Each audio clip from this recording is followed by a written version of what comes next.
So I feel like we've been on a run of like all the good shit PEOs can do, all Yeah. the pros. What are some cons of working with a or problems and issues working with a PEO? Yeah, I mean, look, it's really important that if you're thinking about working with a PEO, that you really know your business really well. You really know what you're looking for. You really have your house in order before you move into a PEO. I think one of the things that we're really good at is intaking a business, understanding what your needs, challenges, and concerns are, specifically from an HR perspective, looking at the size of your business and the industry you're in. Look, there's over 500 PEOs that exist today. We have relationships with over 100 of them. So in a sense, we really play matchmaker, right?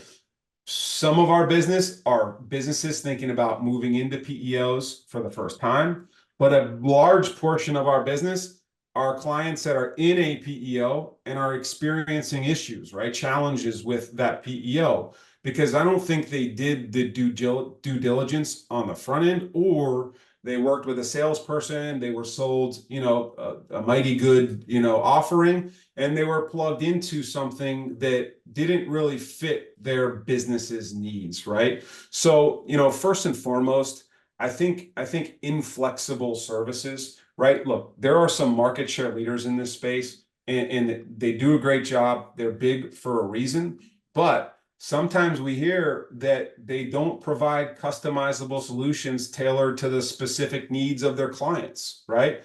And that the clients feel like they're forced into rigid plans that don't meet their business's specific requirements, right? Sometimes with any PEO, I mean, you want to make sure that you have dedicated staff to support your business, because we've heard of poor customer service or long wait times to get their PEO representative on the phone.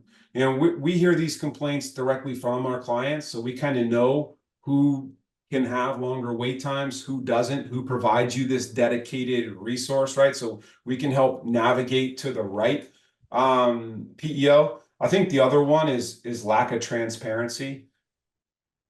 We know when most of the PEOs send out their renewals, because that's when our leads pour in, right? Because there's this perceived lack of transparency from a lot of our clients with the PEO that they do business with. They'll go in on year one low rate, right? Like they feel like they got a online coupon for year one, or the cable model, DirecTV, sign up for 4 years. The first year is $89, the second year is $229, but now you're locked in, right? Is where you see this renewal comes, and it's breathtaking sometimes, right? And so they feel like they've been bamboozled, or they feel like they've been, suckered into this arrangement, and now they've integrated into this system and they're tied to it, and now their fees go up exponentially. I think the benefit of partnering with PEO Metrics is, when we go through this process, we bring a very engaged, interested client forward. We essentially remove the cost of customer acquisition from the PEO's model. We remove the salesperson from the equation for the PEO. They know when we bring a client forward that we're not just bringing them to one PEO. They know our process is comparing the costs and services across at least 5, oftentimes 8 different PEOs, depending on the client's business. So they know that in order to win the business, they have to sharpen the pencil.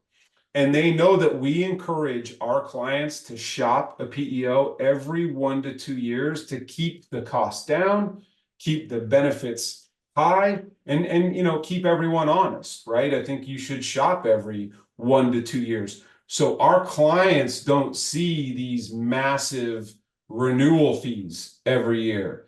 And if they do, the PEO knows that we're going to go through this process again, and we're going to continue to have the small businesses back, right, to lower their costs while bringing them the best possible service for their business. So those are just a handful of the challenges that we see.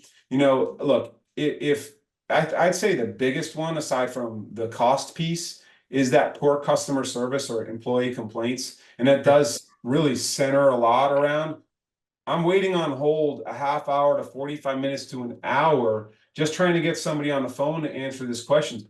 I used to have Sally in HR that I used to grab by the water cooler anytime something bubbled up. I don't want you to think like that PEOs replace Sally, right? Because a lot of businesses keep Sally. Sally becomes now the liaison. She can be more efficient with her time, do more as a liaison between the PEO and the business.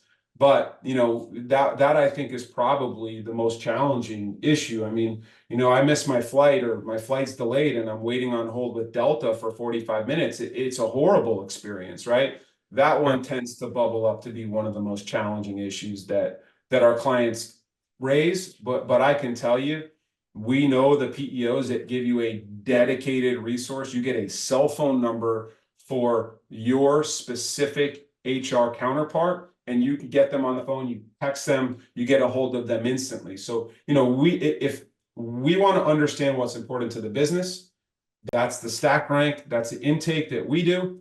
Yep. We'll take you to those PEOs that we know will meet your needs, and they won't bring you, insane renewal fees at the end of year one or year two, et cetera.